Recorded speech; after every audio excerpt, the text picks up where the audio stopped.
Sunkern is infamous for having the lowest base stat total of any Pokemon from its time of introduction all the way through to Generation 7 when Wishy-Washy was introduced. Sunflora, Sunkern's evolution's base stat totals are better, but they're still subpar for a fully evolved Pokemon. Is this run as painful as I think it'll be? We'll find out together. And as always, we'll go through the 7 rules of the challenge. Number 1, the timer will start when walking away from Professor Elm after receiving the starter Pokemon. Number 2, only the challenge Pokemon may be used in battle.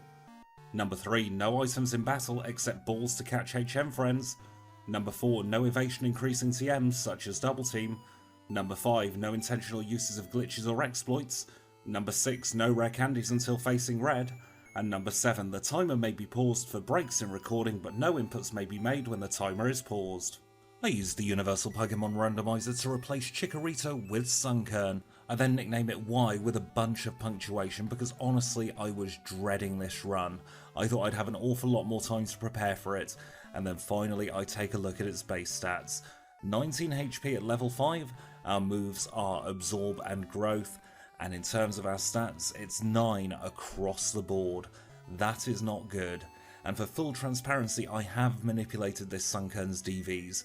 The only way I'd be able to get through in a reasonable amount of time is to use Hidden Power Ice. So this Sunkern has perfect DVs apart from what it needs to have Hidden Power Ice.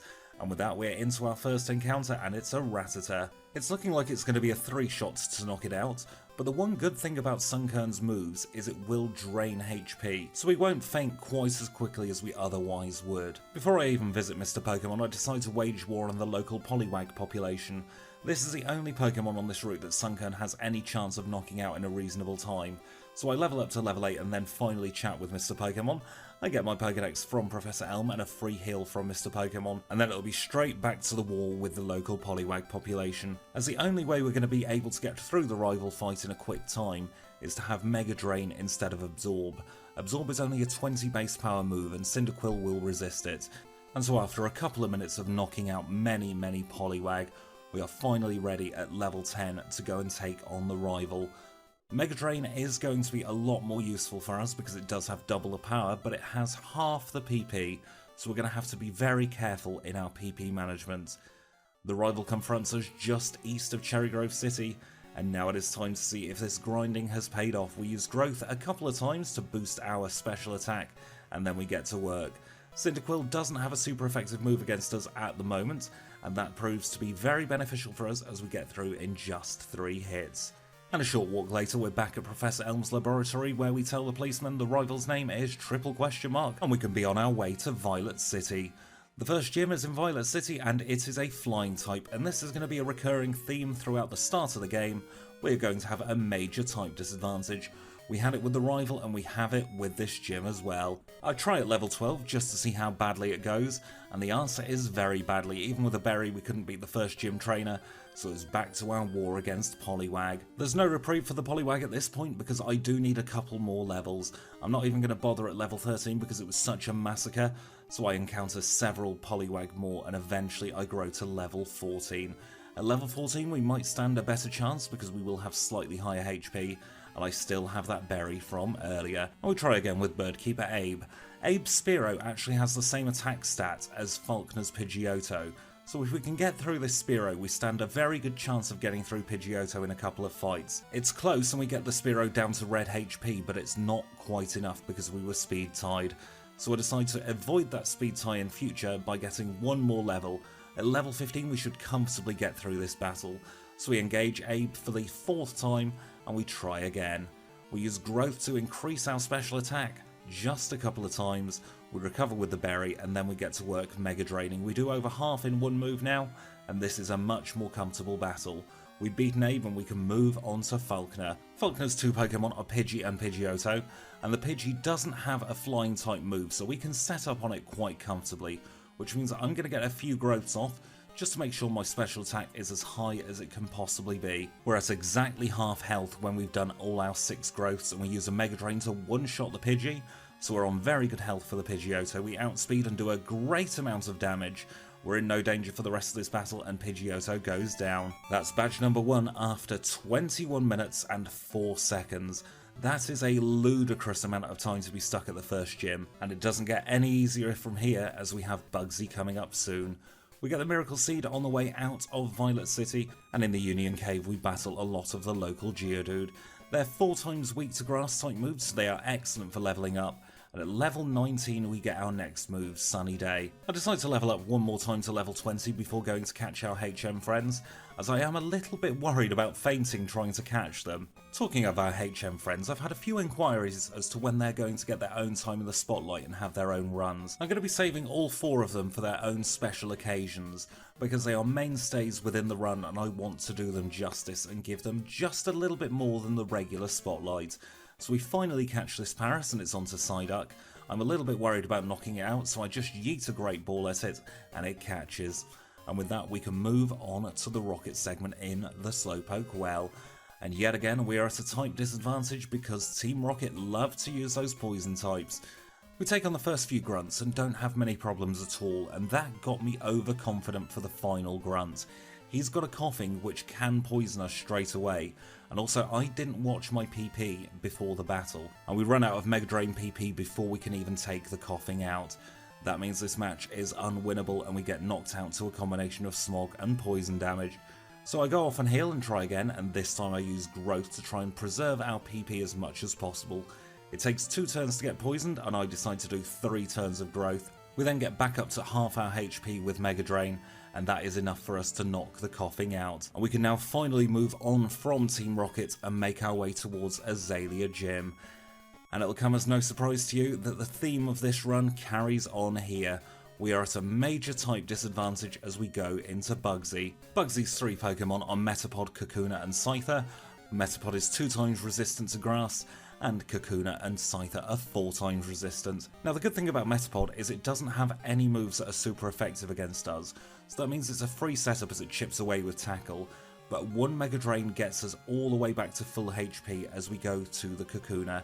Kakuna string shots us, which is great because we are on the best possible HP as the Scyther comes out. Fury Cutter does 11 damage, we regain 5 of that through our Mega Drain, but Fury Cutter critical hits and we get knocked out in 3 turns. We have no Poliwag to take on at the moment, so our war has moved on to the Geodude.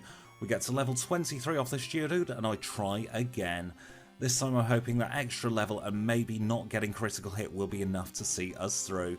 So it's the same story against the Metapod, it will chip away at us and try and lower our already abysmal speed, and we'll eventually get up to our 6 growths. A single Mega Drain takes care of Metapod, and we're onto the Kakuna. We Mega Drain the Kakuna and it uses Harden, which is excellent for us because that means we're going to be on full HP for the Scyther. Scyther still does 11 damage with its Fury Cutter, however this time we have slightly more HP.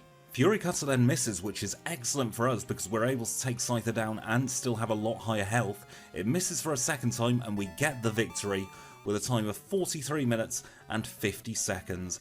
That is the time that Girafarig was facing gym number 7 with Jasmine. So we are really on a slow pace, but this is still quicker than I thought it would be. But we are out of the frying pan and straight into the fire as we go into Rival 3. He's got 3 Pokemon, all 3 of them are going to resist our grass type moves. Ghastly starts off by sending us to sleep as we're trying to set up, and then he starts licking us. Lick has a high chance of paralysis, and that's exactly what happens. So at this point I'm getting a little bit stressed because I don't like being paralysed, and we are struggling to get a move off on this Ghastly, so I reset to reset my head as well, and we are sent straight back to sleep on our first turn. He then starts chipping away with Lick, and our Sunkern will just not wake up. This time though I decide not to quit out mid-battle. I want to see just how bad this battle can be, as our HP keeps getting whistled further and further down. We wake up and get a single growth off, and then it's straight back to nap time for our little Sunflower Seed. Lick takes us really deep into the yellow. When we eventually wake up, we get immediately paralysed, which at least means we aren't going to be sent to sleep, and I did have a paralysed Cure Berry on me just in case that happened. We get licked another time and I decide it is not worth risking it anymore. We're at 9 HP when we wake up, we one-shot the Ghastly, and we are on to the Zubat.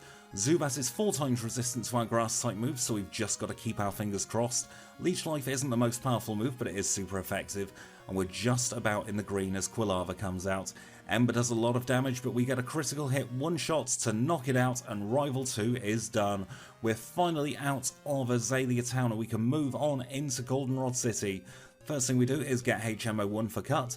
We then go and grab the coin case. We ask the haircut brother if he's any good at topiary, which he seems to be able to do quite well, because our Sunkern looks happy.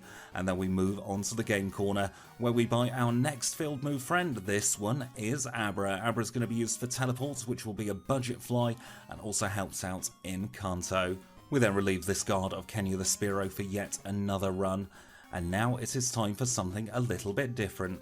It's the bug catching contest. We need to do this in order to get a Sunstone so we can finally evolve our Sunkern. Now the first thing we need to do in the bug catching contest is go to the left hand side of the national park. We're going to look out for this person here, Cool Trainer Nick, and if we see him we reset.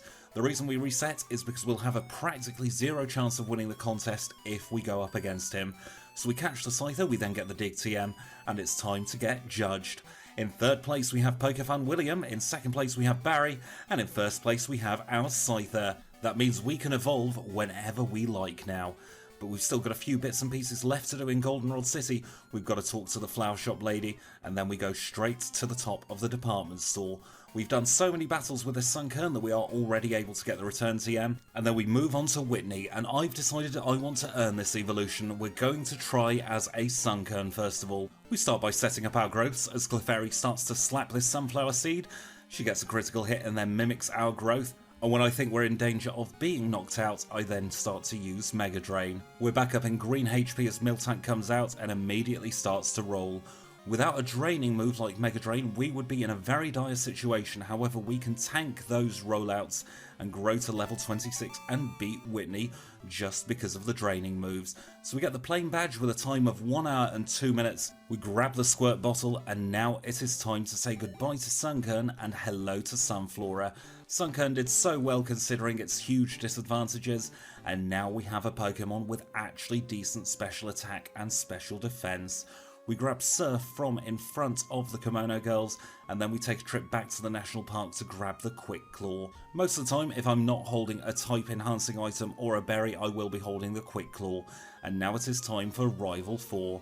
Rival 4 leads with his Swearing Haunter, and we start to set up. We're on a clock and we have a multiple of 4, so we are just going to have to set up a couple of times and then start Mega Draining. We're in the green HP as the Zubat comes out, but of course it is 4 times resistant to our grass type moves. Supersonic misses and a lucky critical hit takes care of the Zubat. We're onto Quilava and immediately we get another lucky critical hit. The Quick Claw also activated, and that means we are going to get Ember twice in a row, and we are just about in the yellow HP as his final Magnemite comes out. We hit it once and take it into the yellow, but a combination of Sonic Boom and Curse takes us down to 2 HP.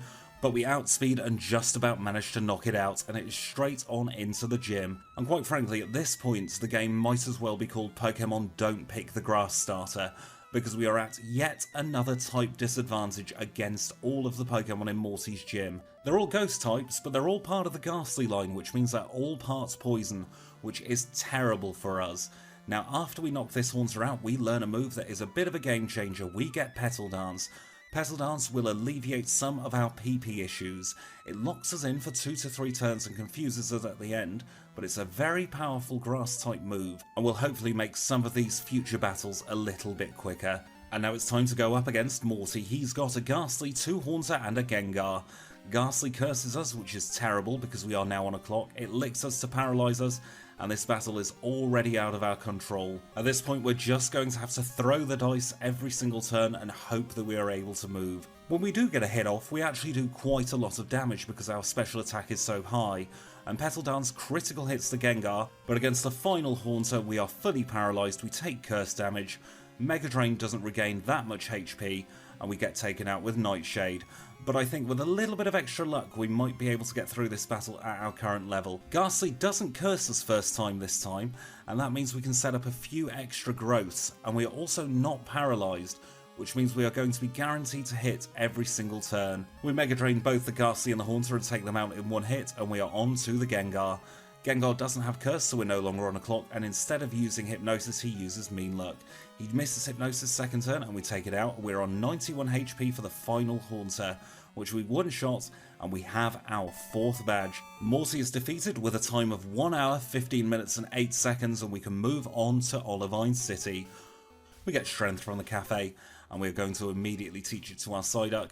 And while we're in the bag teaching moves, we might as well teach Return to our Sunflora.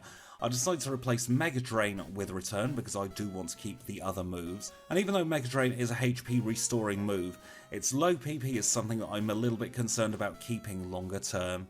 We get to the top of Lighthouse and talk to Jasmine, we grab the rare candy and we move on to Cyanwood City. We grab the secret potion from the medicine man and now it's time to enter the gym, and we can breathe a sigh of relief because we have a type advantage over a gym leader's ace Pokemon. What on earth is this? This is brand new. So hopefully this gym battle will be very, very easy. The Primate looks at us funny and starts to use Fury Swipes. We use Growth a couple of times just to increase our special attack. We one-shot the Primate and we one-shot the Poliwrath. That was an easy gym battle and I felt so good after this battle. I had a huge grin on my face and I was thinking, yes, at last we have progress. And with that we can move on towards the Lake of Rage. We'll grab the rare candy and we'll grab Hidden Power. As I mentioned earlier, Sunflora's DVs have been manipulated using PK Hex to have Hidden Power Ice, but I will hold off on using it for as long as possible. We get to the shiny Gyarados and we take it out in a few returns. We could have used Petal Dance there just as easily, but I didn't want to be confusion locked. Once we've disposed of the Gyarados, we can have a little chat with Lance, who tells us stuff's going on in Mahogany Town.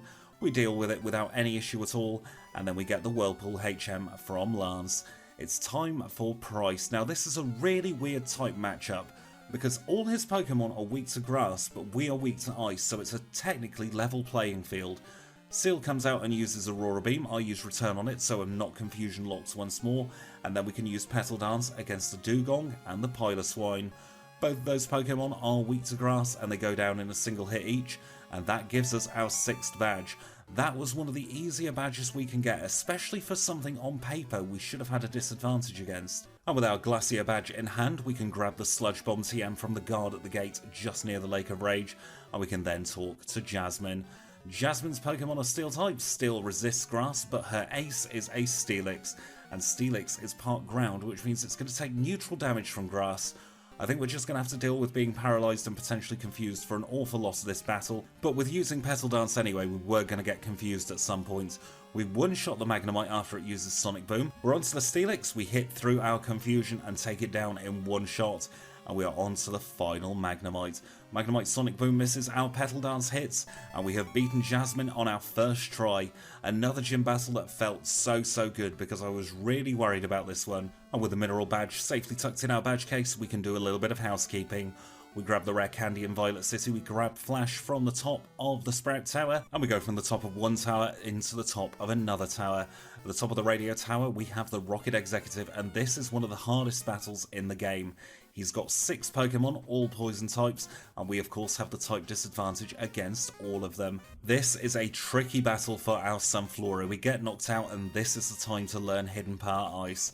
We can at least deal neutral damage. I also hold a Poison Cure Berry just for that exact reason, and then we get to work on knocking out the coughing. Without Hidden Power, I would have been here for a very long time. So this was definitely the right time to teach it. And this is actually the best time we could lose Sunny Day, which is our 4th move. Because after we've dealt with the Team Rocket segment in its entirety, we can chat with the lady at the top of the radio tower who will give us a Sunny Day TM. So if we decide to use Solar Beam strategies later on, we aren't missing out on having no charge time. But having taken care of the Rocket admin, we can now move on to rival number 4. He leads with a Golbat, and I decide to use Growth to just increase our special attack a little bit. That might not have been the best play because we do hurt ourselves in confusion and get hit with a couple of wing attacks, but our Hidden Power takes care of the Golbat and we are on to Quilava.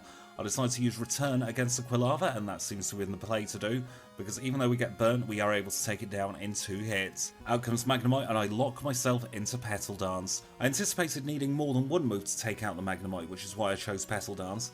However, it does mean we get a quick sweep on the Haunter as well. We're in a 3-turn Petal Dance, which means we are able to knock it out in one shot, and we have beaten rival number 4.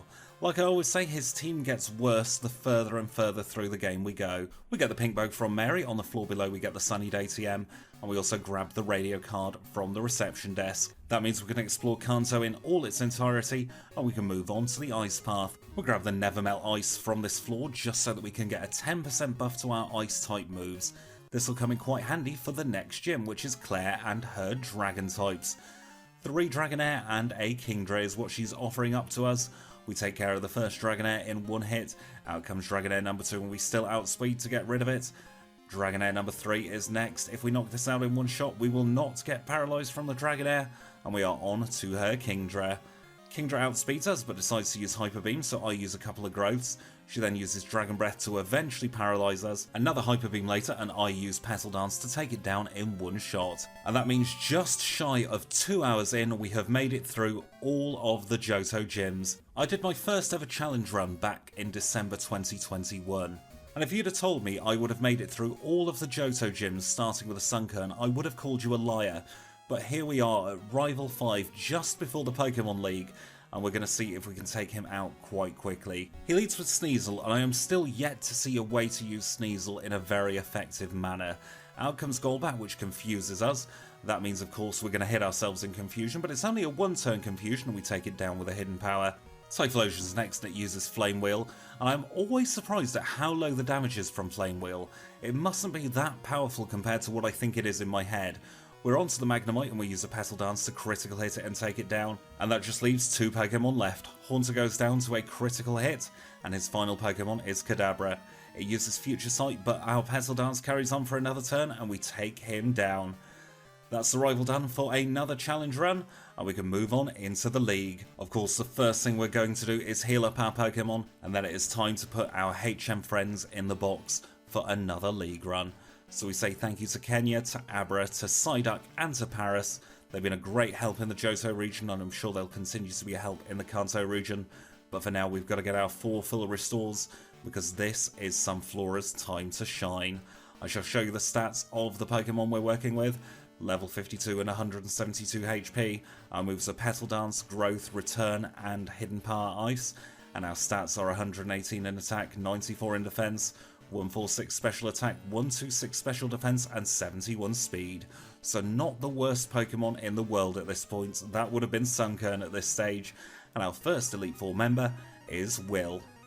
Will leads with a Xatu, so ideally I should be using Hidden Power Ice, but instead I use Return and don't take it down in one shot.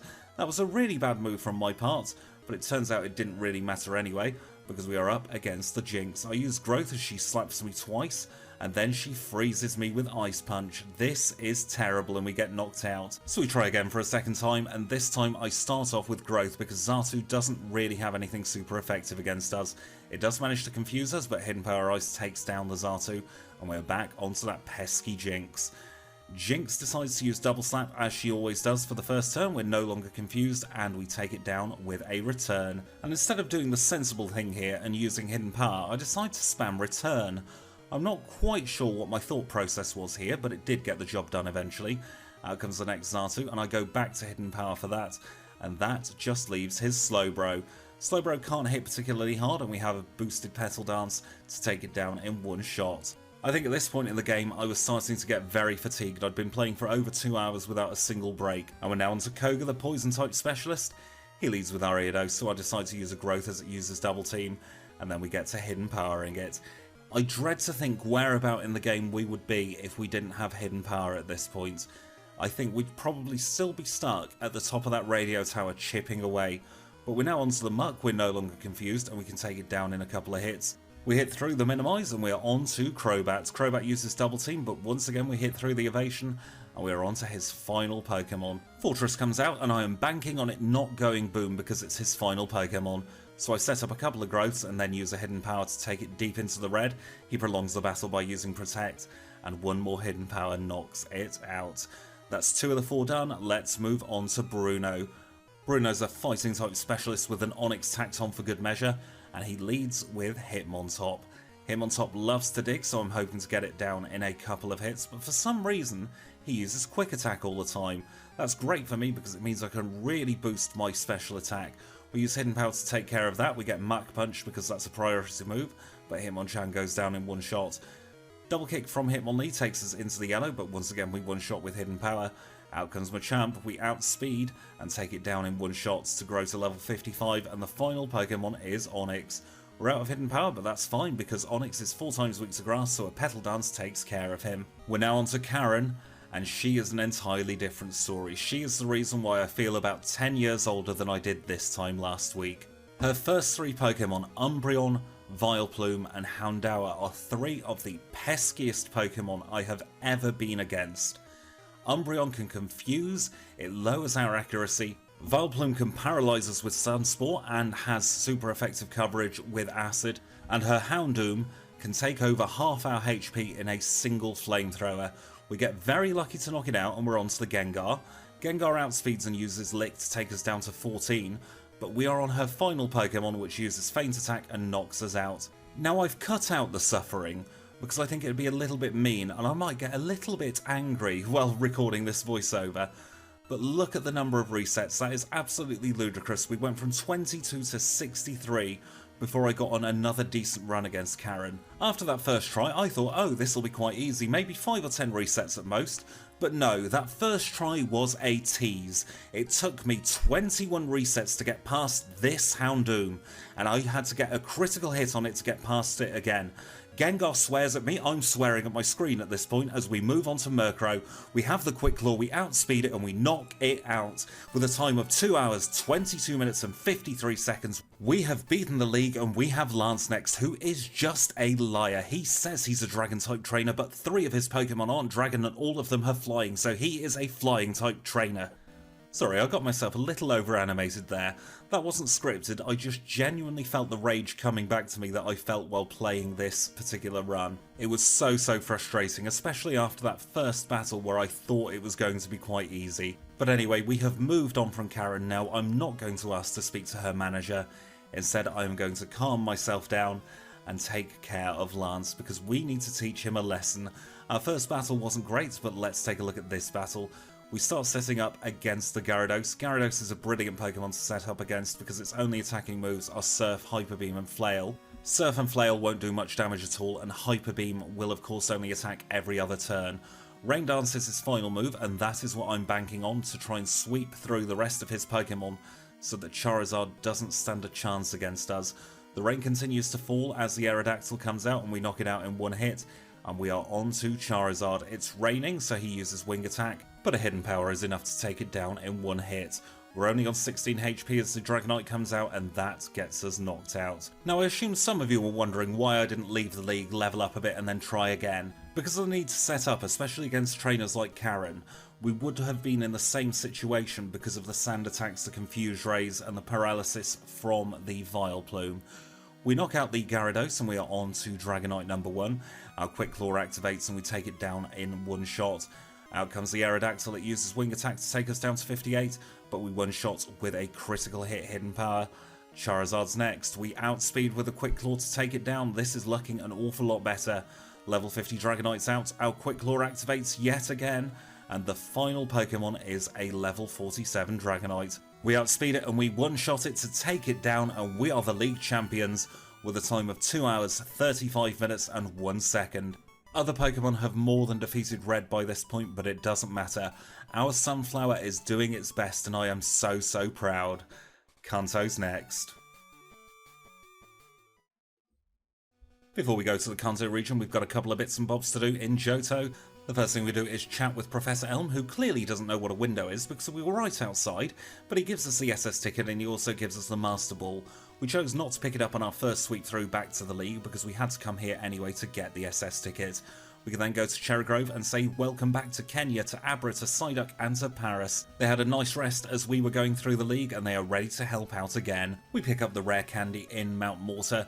We don't get this earlier on because we need Waterfall to get it, and we also get the rare candy in the Whirl Islands. This one is right next to Olivine City, so it just makes sense to pick it up at this point in the game. And with that, we are in Kanto. And as always, the first thing we do in Kanto is the last thing we do in Johto. We get yet another rare candy. This one is from the chairman of the Pokemon fan club. And with all that out of the way, we can take on our next gym leader. This is gym number 9. This is our first Kanto gym leader, and it's Erica. Erica is a grass type leader, and we have Hidden Power Ice. So this should be a very easy battle. We have the type advantage over all of her Pokemon, apart from the Victory Bell, which can hit us for super effective damage, but we outsped it.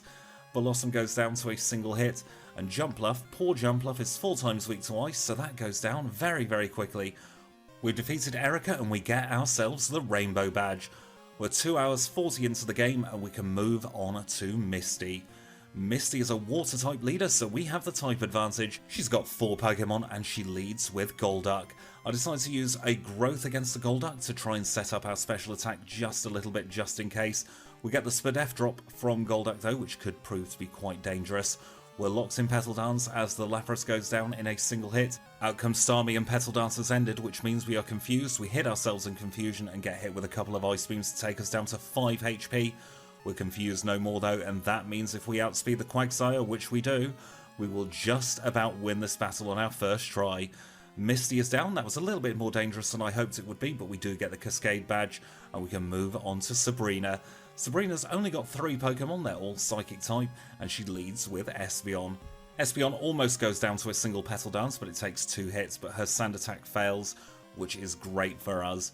We're in Petal Dance as we go onto the Mr. Mine, but again, it takes more than 1 hit. We're confused yet again, and here is the downside of Petal Dance.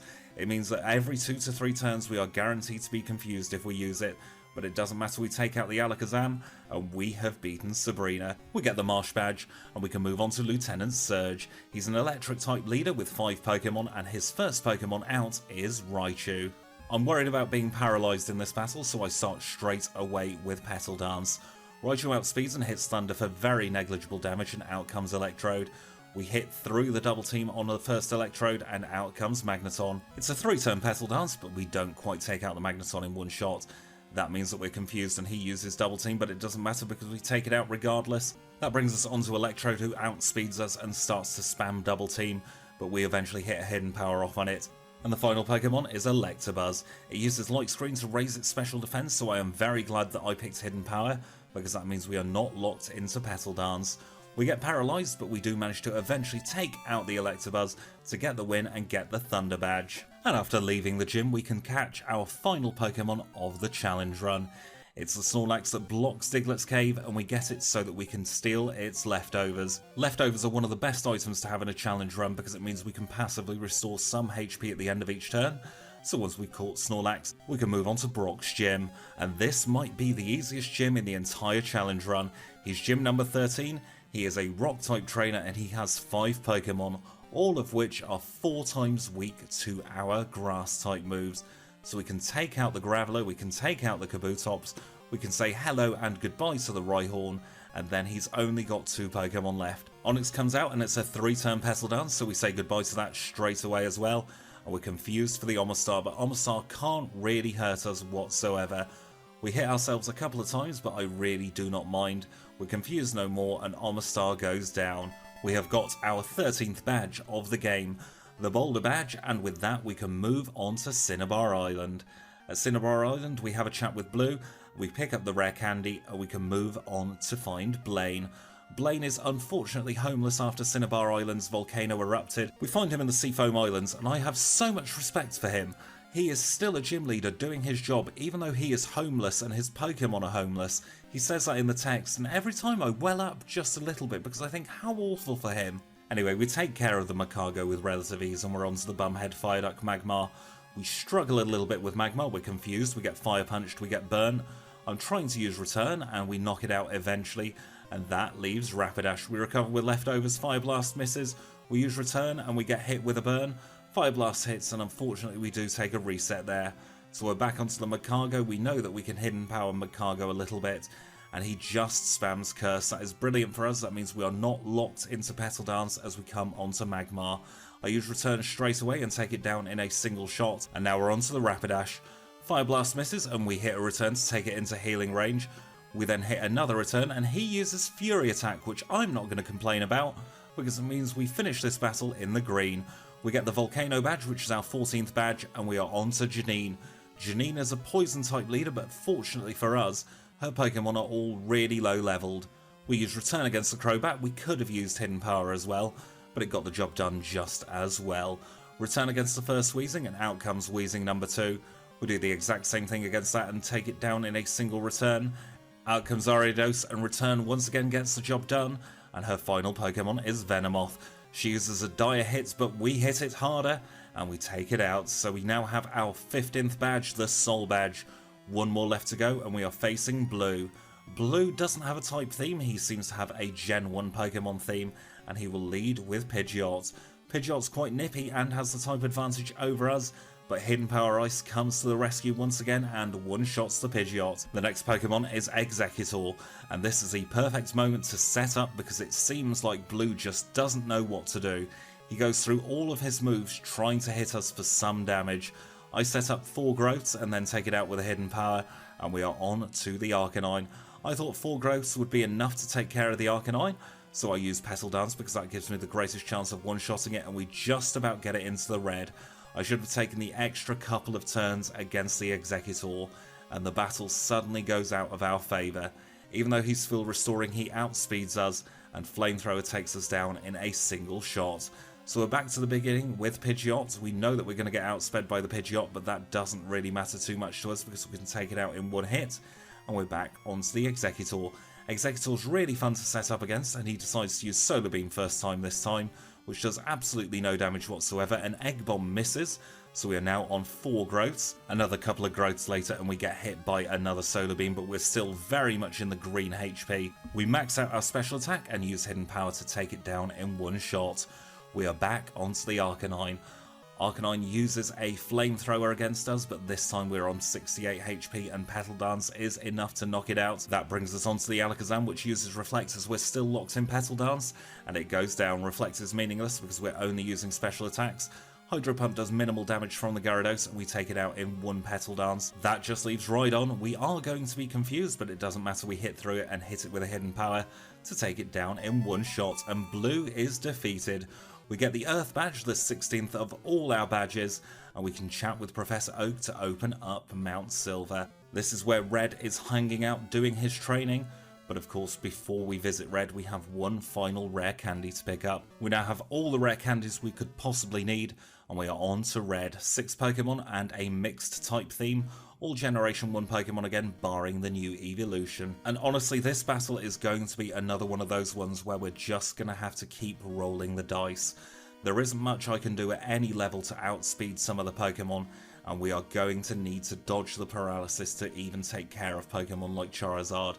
Pikachu's quite easy as long as we don't get paralysed, as is Venusaur, but Venusaur outspeeds us and can set up Sunny Day, and that will boost the Charizard's Flamethrower, and that will happen. At level 66 it happened, at level 69 it also happened, at level 74, you know what's going to happen? We get knocked out by the Charizard. However, at level 76 with green HP we survive with 15, and our Hidden Power takes it into the red.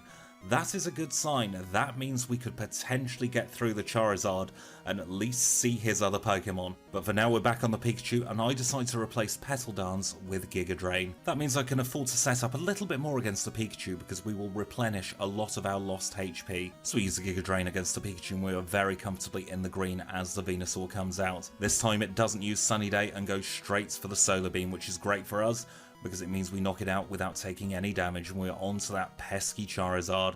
Flamethrower does quite a bit of damage and burns us, but we manage to knock it out with a single Hidden Power, and we don't take burn damage because we knocked out the previous Pokemon. Espeon though just takes one look at us and says clear off, and we're back to square one. We're back doing the paralysis dodge with Pikachu. He hits us with a few thunders, but we are able to increase our special attack all the way, and then we Hidden Power it to take it down in one shot. Out comes the Venusaur, and this time we use the Quick Claw to outspeed it, and we take it down in one shot. Charizard's next, and the Quick Claw activates yet again, so we take it down in one shot. We are on 217 HP as we go into the Espeon. Espeon uses Reflect, which means Giga Drain can take it down in one shot without taking damage. We're on full HP for the Snorlax, and we do well over half damage on the first hit. The second hit is a lucky critical hit to take it down, and the final Pokemon is Blastoise. It uses a Rain Dance, but it's all over. We have beaten Red with a time of 3 hours, 19 minutes and 25 seconds. We have beaten the game with 123 resets, but I don't care. We have managed to do it with a Sunflora. It might be 12th spot on the leaderboard, but it will be one of my top Pokemon from now on. Girafarig is still in pole position, and none of the other Pokemon has moved at all. And with that, we are done. So thank you all so much for watching. I hope you've enjoyed this 1000 subscriber special. If you have, please do leave a like down below. If you've got anything to say, leave it in the comments. If you want to support me further, I now have a Patreon, link in the description. And if you've really enjoyed yourself, please do consider subscribing. But until next time, thank you all for watching, and I'll see you all very, very soon.